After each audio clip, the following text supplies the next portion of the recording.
നമസ്കാരം.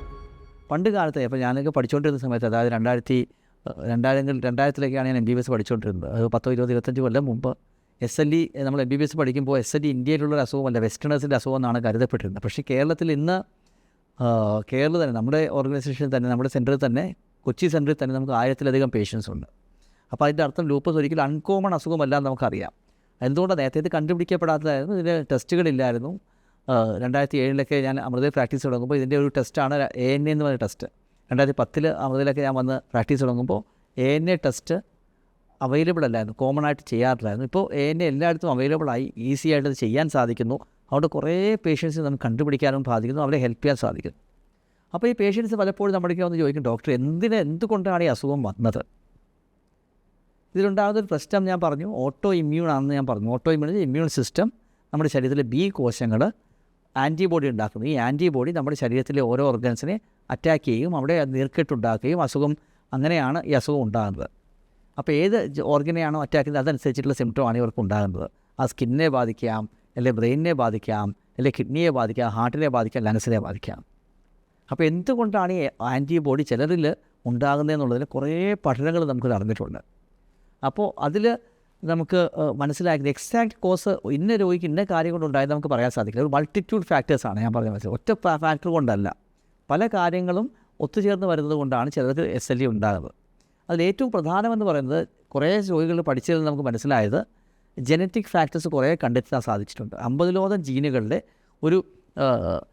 ഒരു കോൺസ്റ്റിറ്റ്യൂഷൻ എന്ന് പറയും. 50ഓളം ജീനുകൾ ഒരുമിച്ച് പ്രവർത്തിക്കുമ്പോൾ, അല്ലെങ്കിൽ 50ഓളം ജീനുകൾ ഉള്ളവർക്ക് SLE ഉണ്ടാകാനുള്ള സാധ്യതയുണ്ട്. അത് എസ്പെഷ്യലി ഇൻ്റർഫ്രോൺ എന്നുള്ള തന്മാത്രം ഉണ്ടാക്കുന്ന ജീനുകൾക്കാണ് ഇതിൽ കൂടുതലായിട്ട് പ്രത്യേകത.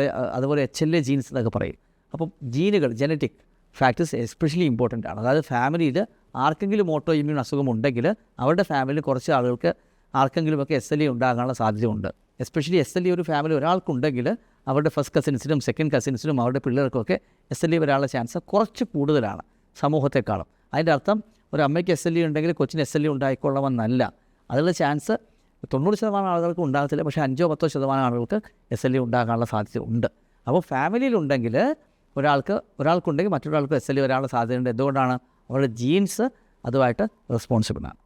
അതോടെ ജീൻസിനോടൊപ്പം തന്നെ വളരെ പ്രധാനപ്പെട്ടൊരു കാര്യമാണ് ഫീമെയിൽ ഹോർമോൺസ്. ഈസ്ട്രൈൻ പോലെയുള്ള ലേഡീസിനുണ്ടാകുന്ന ഹോർമോൺസ്. ആ ഹോർമോൺസ് ഇമ്മ്യൂൺ സിസ്റ്റത്തെ പ്രത്യേക രീതിയിൽ മോഡിഫൈ ചെയ്യുകയും അവർക്ക് SLE ഉണ്ടാകാനുള്ള സാധ്യത കൂട്ടുകയും ചെയ്യും. വേറൊരു പ്രധാനപ്പെട്ട കാര്യമാണ് എൻവയോൺമെൻറ്റൽ ട്രിഗേഴ്സ്. എൻവയോൺമെൻറ്റൽ ട്രിഗേഴ്സ് നമുക്കറിയാം, നമ്മുടെ UV rays, ultra violet rays വളരെ പ്രധാനപ്പെട്ട SLEയുടെ ഡെവലപ്മെൻറ്റിൽ വളരെ പ്രധാനപ്പെട്ടതാണ്.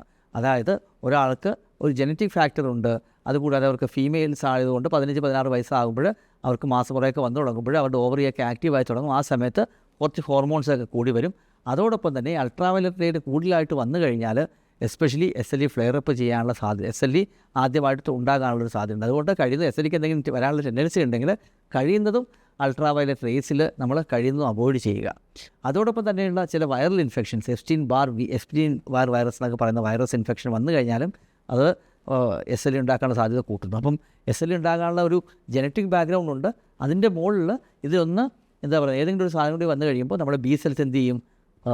ആൻറ്റിബോഡി പ്രൊഡ്യൂസ് ചെയ്യും. നമ്മൾ സാധാരണ പറയത്തില്ലേ, മോങ്ങാതിരിക്കുന്ന പട്ടിയുടെ തല തേങ്ങ വീണമെന്ന് പറയത്തില്ലേ, അതുപോലെ SLE വരാനിരുന്നതാണ്. ഇപ്പോൾ ഇതെന്തെങ്കിലും ഒരു സാധനം വരുമ്പോൾ ഇത് കൂടുതൽ ആക്സലറേറ്റ് ആകുകയും ഈ അസുഖം ഉണ്ടാകുകയും ചെയ്യുന്നു. അപ്പം നമുക്ക് എന്താ ചെയ്യാൻ സാധിക്കുന്നത്? SLE ഉള്ളവർക്ക് SLE വരാതിരിക്കാൻ നമുക്ക് ചെയ്യാൻ സാധിക്കുന്നത് ഹെൽത്തി ലൈഫ് സ്റ്റൈൽ ചെയ്യുക എന്നുള്ളത് മാത്രമാണ് ഇപ്പോൾ നമുക്ക് ചെയ്യാൻ പറ്റുന്ന ഏറ്റവും പ്രധാനപ്പെട്ടൊരു കാര്യം. പിന്നെ ചെയ്യാവുന്നത് സ്ട്രെസ്സ്. നമ്മൾ കുറേ ആളുകൾക്ക് കണ്ടിട്ടുണ്ട്, സ്ട്രെസ്സിന് ശേഷം ഭയങ്കരമായ ജീവിതത്തിൽ സ്ട്രെസ്സ് വന്നു കഴിയുമ്പോൾ പലർക്കും ഓട്ടോ ഇമ്മ്യൂൺ അസുഖങ്ങൾ പ്രസിപ്പിറ്റേറ്റ് ചെയ്യുന്നത് കണ്ടിട്ടുണ്ട്.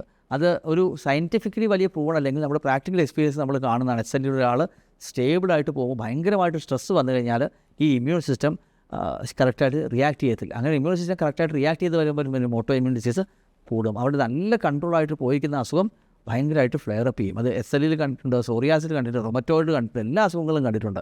അപ്പം സ്ട്രെസ് ഫ്രീ ആയിരിക്കുക എന്ന് പറയുന്നത് ഡെഫിനറ്റ്ലി ഈ എല്ലാ ഇമ്മ്യൂൺ സിസ്റ്റത്തിൻ്റെ പ്രവർത്തനത്തെ കറക്റ്റാക്കും. അതുപോലെ എക്സർസൈസ് കൃത്യമായിട്ട് ചെയ്യുക.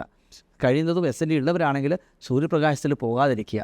SLE ഉള്ളവരാണെങ്കിൽ ഞാൻ നേരത്തെ പറഞ്ഞു, സ്മോക്കിംഗ് എന്തായാലും നമ്മൾ കൃത്യമായിട്ട് ഒരിക്കലും അവോയ്ഡ് ചെയ്യണം. അതുപോലെ ആൽക്കഹോൾ കൺസംഷൻ പൂർണ്ണമായിട്ടും അവോയ്ഡ് ചെയ്യണം. ഇത് രണ്ടും SLEയുടെ ഫ്ലെയറപ്സ് ഉണ്ടാക്കാനുള്ള സാധ്യതയുണ്ട്.